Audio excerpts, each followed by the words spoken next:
въпреки че е завършил меката на българската икономика в УНСС, той смята за своя алма матер Mises Institute, доста подобно като при откриващата лекция. В момента работи за американска компания, която се занимава с икономически анализи и пише, разбира се, за екип. Представям ви Иван Георгиев. Аз само да кажа, това са два пейпера на Хайек. Напиши го бос. Pretence of Knowledge на... Напиши, че е на Хайек. Да. Pretence of Knowledge на... която е новата лекция и The Use of Knowledge in Society. Двете са достъпни. Мисля, че и на български могат да намерим. Само още една бележка, чисто така организационна. След следващата лекция правим почивка.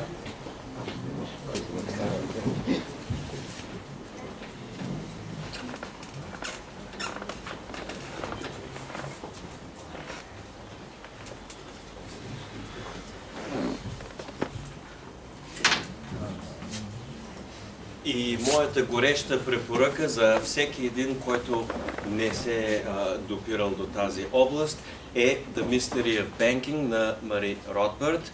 Това е и така една от основните фундаментални книжки, които запознават и дават основите на австрийския икономикс и която не случайно аз използвам в моя първи семестър по макроекономика за първокурсници, може би половината от макроекономическия курс, който преподавам възоснова изцяло на Mystery of Banking, преподавам теория на парите, теорията на търговските банки, съответно теорията на централното банкиране, след което като втора книга определено препоръчвам, тя е много по-трудна, много по-тежка, много по-напреднала, препоръчвам на Есус Уерта де Сото, как беше, Banking and Economic Cycles, от която аз преподавам Money, Banking and Economic Cycles. Благодаря ви много. Тя между другото в момента се превежда на български. Да,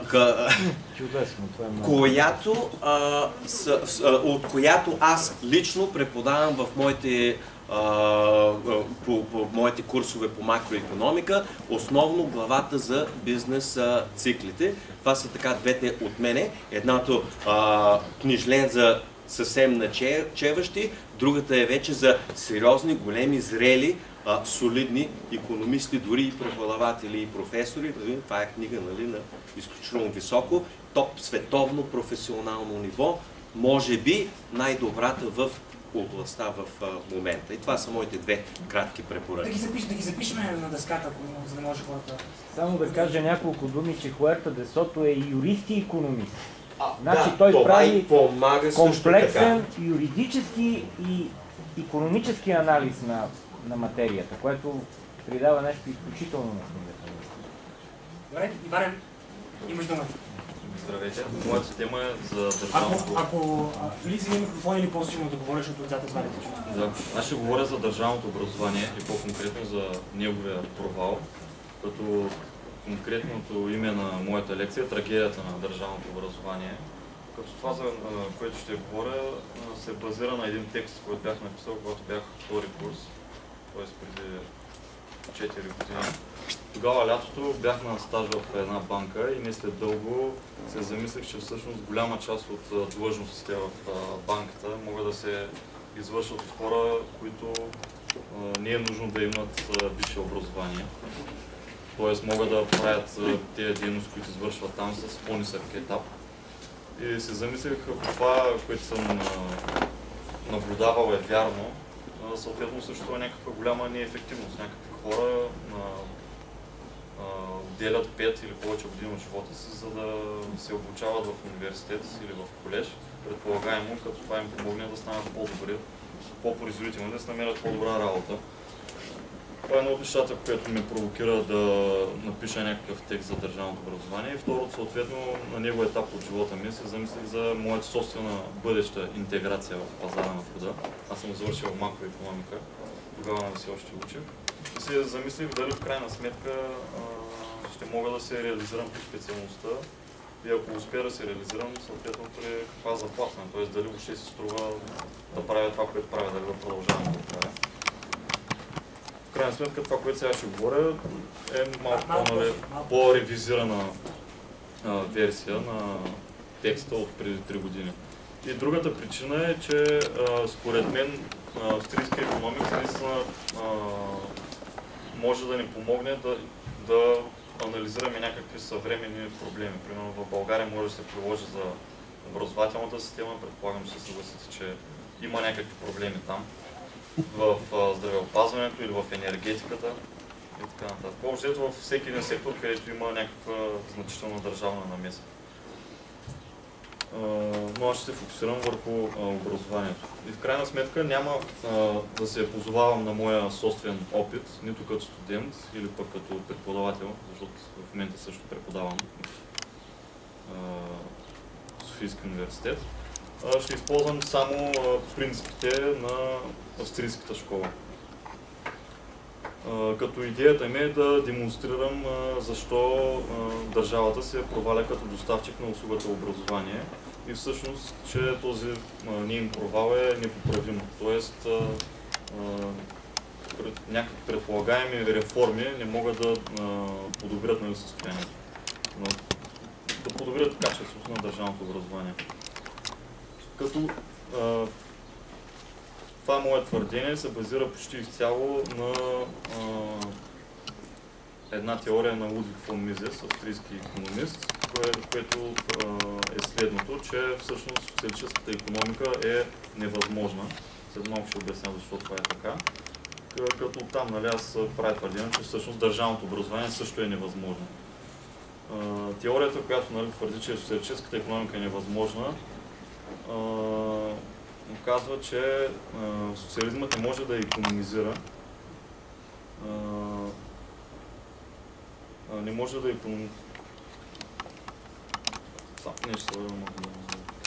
Значи ще използвам тази теория за невъзможността на социалистическата икономика, за да покажа, че финансирано с данъци, монополно образование, каквото е държавното образование, не може да бъде нищо друго, освен загуба на време и други ограничени ресурси. Загради, учебници, чинове и преди всичко загуба на възможността за получаване на обучение, предоставено от свободния пазар.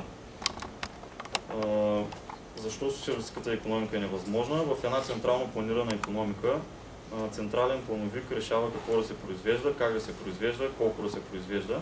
Като това са все решения, които касаят разпределението на ограничени ресурси, които Лудвиг фон Мизес твърди, че когато са направени извън пазарната ценова система, това, което спомена е Петър Ганев, могат да бъдат произволни, тъй като те не инкорпорират в себе си информацията за предпочитанията на потребителите. Защо тези решения са произволни? Да, защото няма цени. Защо няма цени? Тъй като няма пазар на средствата за производство, в резултат на което каквото и да решат да правят в една или друга посока да тласкат системата нейните плановици, тя няма да отразява потребителските предпочитания и относителната ограниченост на ресурсите спрямо тези предпочитания. В резултат на това е невъзможно да се извършва калкулация на това дали е изгодно да се прави... Извинявай, обаче аз си, че има и камера и това изобщо не се чуваш. Не го взима така, че да. Не може да се извърши икономическа калкулация и съответно да се знае приблизително дали едната форма на образование е по-добра спрямо друга. И каква е аналогията на тази теория с случващо се в държавното образование? В държавното образование бюрокрация решава какво да се преподава, как да се преподава, колко да се преподава и на кого. Съответно, както можем да твърдим, че централното разпределение на ресурсите е антагонистично на тяхното икономизиране, държавното образование е невъзможно, защото всъщност не повишава човешкия капитал, а го понижава. И за да развия малко по-подробно тези твърдения, да ги защитя, ще се базирам на две твърдения, които всъщност не са изключително австрийски, а по-скоро има широк консенсус за тяхната истинност в икономиката.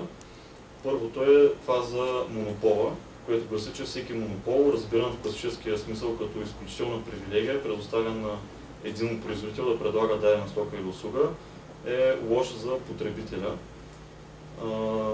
Като от лош се разбира, че негово съществуване означава насилственото ограничаване на конкурентното предлагане на стоките. Само той може да я предлага. И така, защитен от конкуренти, монополистът може да се позволи да предлага стоките на цена по-висока и на по-ниско качество от това, което би се случило в противен случай. Това е първото твърдение. Второто е, че финансирано с данъци производство не може да извършва икономическа калкулация, тъй като то не си набавя капитал, така както го правят фирмите на свободния пазар, чрез доброволни транзакции, а чрез насилственото му отнемане от пазара. Съответно, всяко едно такова производство, което се финансира от данъци, съществува независимо от желанието или нежеланието на потребителите да го използват и на продукта на това производство. Всяко едно от тези твърдения, според мен, имат рефлектират върху структурата и функционирането на държавното образование или като цяло на която е друга система, която бива доминирана от държавата. Било то чрез само с това, че се финансира чрез данъци или че само държавата има право да предлага тази стока. Примерно, важи също за здравеопазването в България. По какъв начин това, че държавата е монополист, влияе на качеството на образованието? Да. Значи, първият ефект е това, което го казах, е, че цената на образованието расте, а качеството спада. И това важи, когато единствено държавата има право да предлага тази услуга. Но същият ефект важи и когато държавата монополизира така наречената визия или стратегия за образованието. Тук се вписва българския случай, въпреки че има частни университети и други школи, колежи, те са подложени те са част от стратегията, която се разисква от държавата. В този смисъл, да, може да съществуват недържавни доставчици на образование, стига, разбира се, някой частен индивид да прецени, че е изгодно да инвестира капитал в такъв бизнес, но тези частни инвеститори по-скоро могат да се считат за оторизирани от държавата подизпълнители и средства за постигане на държавната стратегия. Те не могат да определят как да приемат, какво да преподават, как да оценяват и как да дипломират. Те са просто единици, които държавата е решила да допусне да съществуват като част от нейната визия за това какво трябва да представлява образованието на нацията. Съответно, от гледна точка на потребителите, да, те могат да изберат да се обучават в частно училище, като ако го направят, съответно ще имат по-големи разходи, ако изберат държавно училище. И плащайки разликата между разходите, които трябва да направят за да са в частно училище и разходите, които ще претърпят, ако са в държавно, се получават от частника, но това не означава, че има някаква съществена разлика между качеството на образованието. Напротив, продуктът може да се каже, че е почти идентичен, като този, който се получава и в всяко друго държавно училище. И това е така, защото, както казах по-рано, визията за образованието е монополизирана. Съществените неща, които важат, които са важни за едно образование, т.е. за това да повиши производителността на хората, се определят все още от държавата, а не от частни инвеститори. Частника може да оказва влияние само на някакви по-скоро второстепенни фактори, които нямат пряка връзка, или ако има, тя е много минимална, към повишаването на производителността на учениците, на потребителите си. Като това са някакви тривиални неща, като училищна сграда, обзавеждане, подбор на преподаватели, като тук трябва да се уточни, че този подбор пак се извършва между лицензирани от държавата учители, подбор на асоциациите на учащия се, т.е. с какви други ученици, в какви паралелки и така. Съответно, това, че държавата е монополист, означава автоматично, че независимо колко зле тя се справя в ролята си да предоставя тази услуга образование или в ролята си на началник, на автор на тази образователна стратегия, никой не може да избере да не се обръща към нея за получаването на образование. Тъй като както се подразбира от дефиницията на монопол, тя е единственият доставчик в конкретната географска територия. Ако индивидите можеха да избират измежду различни доставчици за образование, това би отворило възможността за манифестация на реалната оценка на потребителите за това какво е качеството на държавното образование. И най-вероятно, по мое мнение, бихме станали свидетели на отклив на ученици от държавни към частни училища. И въпреки всичко, въпреки че има монопол и тази манифестация е значително ограничена, лошото състояние на държавното образование може да стане явно за обществото последния друг начин. И то е, че когато се стигне до такова ниво на инфлиране на броя издадени държавни дипломи за образование, работодателите просто ще се откажат да изискват от работниците такава диплома, като едно от условията да бъдат наети, като те ще направят това, за да се намалят транзакционните разходи по наемането на работници. Малко уточнение за това инфлиране на дипломи. Това явление може да се каже, че е обичайен случай при демократичното управление. Тоест можем с голяма доля сигурност да очакваме, че при демокрация ще се стига до свръхпроизводство на дипломи. Като под свръхпроизводство, тук влагам смисъл, че просто броя на дипломиращите се ще е по-голямо, колкото ако образованието беше изцяло частно. Защо това, съответно до какъв ефект води това инфлиране? За да успее да привлече повече индивиди към образователната система, демократичната държава постоянно занижава собствените си произволни стандарти за вход и изход от нея. Освен това, заради естеството на целта и все по-голям брой участници в планираната от нея система, тя създава стимул на училищата да се конкурират при привличането и задържането на все по-ниско интелигентни индивиди. Съответно, трагичната и иронична последица от вмешателството на държавата в образованието е недостиг на преподаването на полезно знание и излишък на преподаването на безполезно знание и в крайна сметка окуражаването на тъпотата и маргинализирането на интелигентността.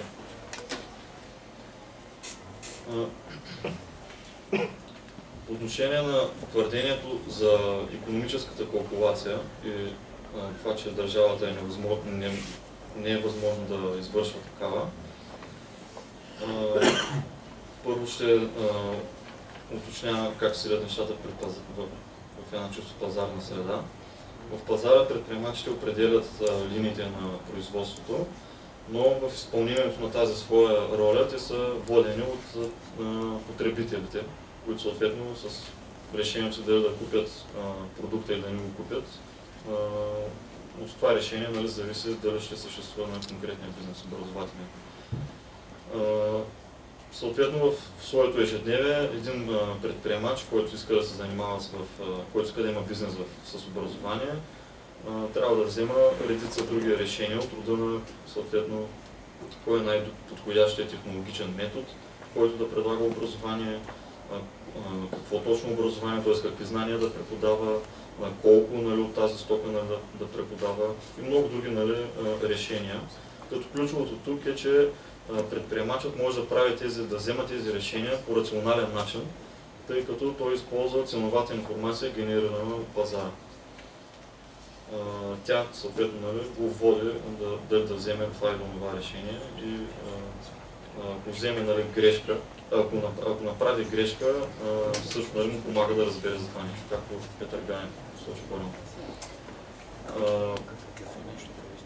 Съответно, ако очакването на един предприемач за размера на приходите от дадено бизнес начинание да надхвърлят разходите, които трябва да направи за привличането на производствени фактори, предприемачът ще инициира производство. Ако очакването му са противоположни, той ще се откаже от тази инвестиция и ще се насочи към друга.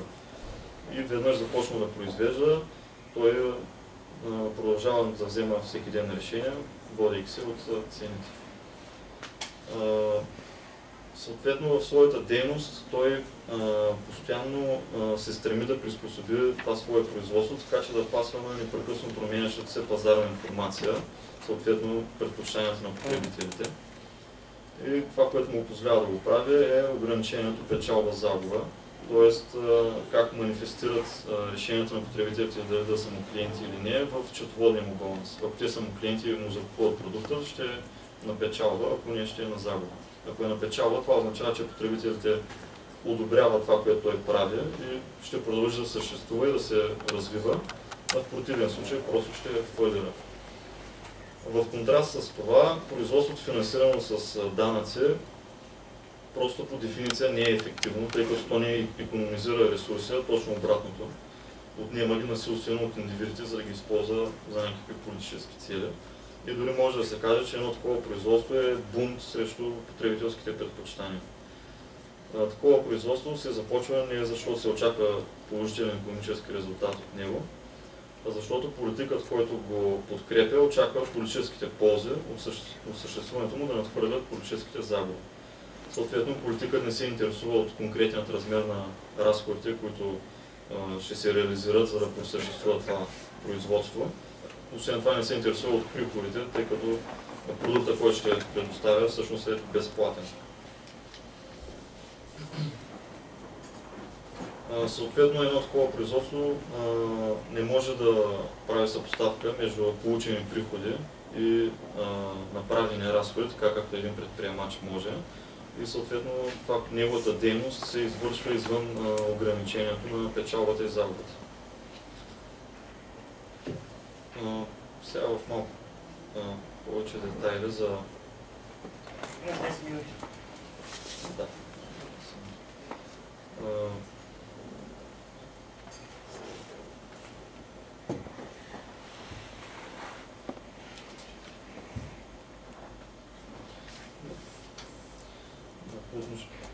Всъщност, съответно, можем да направим извода, че производството, което се извършва от държавата, не се ръководи от така наречената печалба, а е по-скоро бюрократично производство.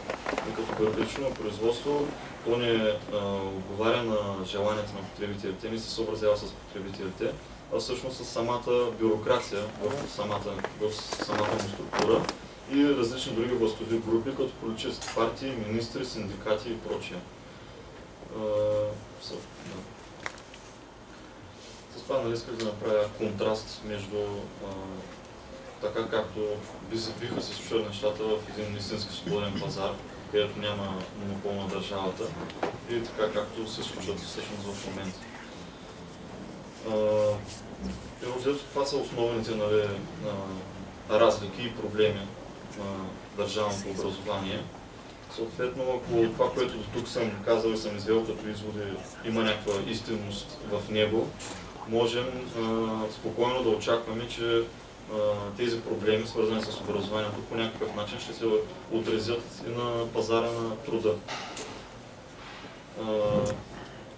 За да разберем съответно как точно се разстроява тази координация между образованието и пазара на труда, как държавата създава този дисбаланс, според мен трябва да започнем с отговор на въпроса защо въобще на първо място един индивид желая да учи. Тоест защо просто не започне да търси заетост веднага, когато прецени, че притежава достатъчно умствен и физически капацитет да бъде нает да работи поне в едно професионално направление.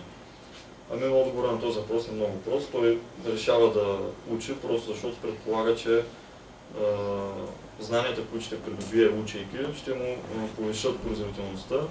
В тази производителност ще бъде оценена, като в резултат на тази по-висока производителност, той ще бъде оценен относително по-високо от пазара, т.е.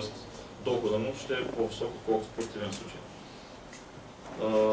Въпросът, който стои пред един индивид, когато той решава дали да учи, и ако отговорът на този въпрос е положителен какво да учи, е, че той се нуждае съответно от някакви данни, за да може да вземе някакво рационално решение. И отново тези данни се съдържат в пазарните цени. Те го информират съответно какви ще са разходите за едно или друго обучение. Те го информират къде може да получи най-качественото образование на най-ниската цена. Те го информират за нивото на заплатата, която би получавал, ако работеше една или друга професия. Съответно дали се струва още на първо място да започва да учи. И ако се фокусираме върху разходите за образование, те са от съществено значение, тъй като те му помогат да избере една пред друга образователна алтернатива. при образователна система, доминирана от пазара, нивото на тези разходи ще бъде свързано с възнаграждението, което би получавал индивидът, преминал конкретното обучение.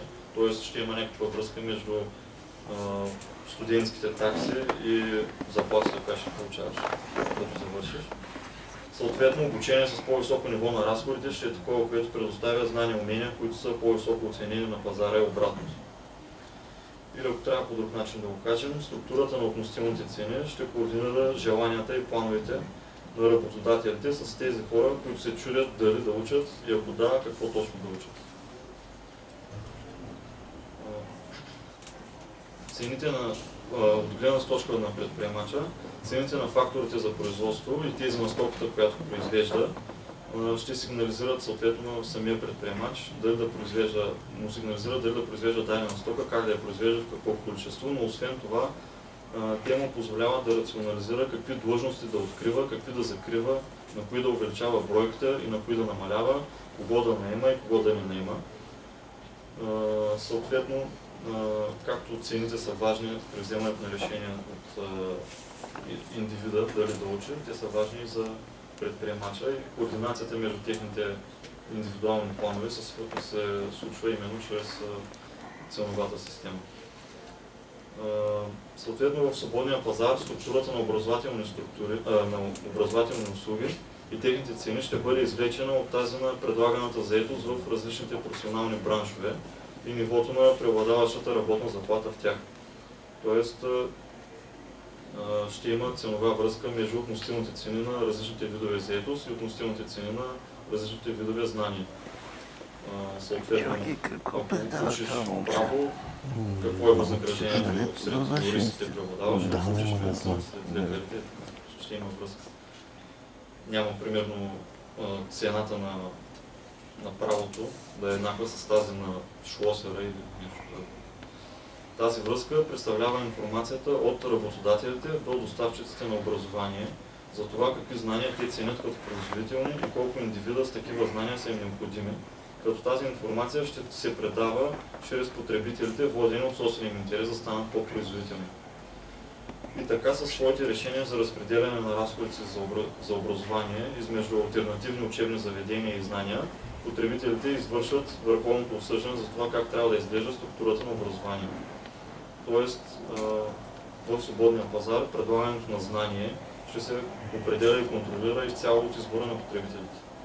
В контраст на това, когато нивото на разходите за обучение не се определя от пазара, всяко едно тяхно ниво, независимо колко ниско или високо, е произволно и изпраща погрешни сигнали. Потребителят не може да направи калкулация за нивото на предстоящите изгоди или загуби от своя избор, а предприемачът също не може да вземе правилно решение работници с какви умения, не може да приоритизира работници с какви умения и знания търси. В такъв случай държавата се явява трета пречеща страна, която разстройва координацията между работодателите и на хората, търсещи знания. По отношение на така наречената количествена теория, която се застъпва от Европейския съюз, която гласи, че трябва да увеличаваме броя на висшистите колко се може повече. Това може да се контрира само с един прост принцип от микроекономиката. Това е принципа за намаляващата пределна полезност. И приложен в случая с образованието, той има следния вид. С увеличаване предлагането на хомогенни принципът е, че с увеличаване предлагането на хомогенни единици от една стока, пределната полезност на всяка единица от стоката намалява. И в нашия случай това ще означава, че поради повишено на това, което пазарът би произвел предлагане на пазара на труда на индивиди с дадени знания и умения, придобити от посещаване на учебно заведение, пределните единици, т.е. завършилите, получили това образование, няма да работят професия, в която да използват тези знания, или ако ги използват, те ще са заплатени много по-ниско от това, което биха получавали, ако работиха нещо друго, или ако още на първо място не бяха учили. Съответно, това е обяснението, защо, примерно, моят хазяин, като таксиметров шофьор, изкарва повече от мен като икономист.